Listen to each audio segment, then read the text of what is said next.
ఆరోగ్యానికి ఎంతో ఉపయోగపడే రాగి అంబలిని చూద్దామా. దానికోసం ఒక పావు కప్పు రాగి పిండి తీసుకొని అందులోకి ఒక కప్పు నీళ్ళని చిన్నగా ఉంటలు లేకుండా కలుపుకోవాలి. తర్వాత దాన్ని స్టవ్ మీద పెట్టి ఉడికించాలి. అది ఒక 10 నుంచి 12 నిమిషాల్లో ఉడికిపోతుంది.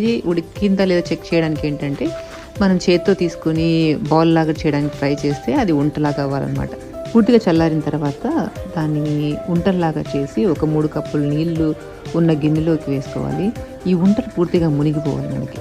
అది అలాగే రాత్రంతా ఫర్మెంట్ అవుతుంది. మరుసటి రోజు పొద్దున్నే దాన్ని తీసి ఉంటలు లేకుండా చిలుముకోవాలి.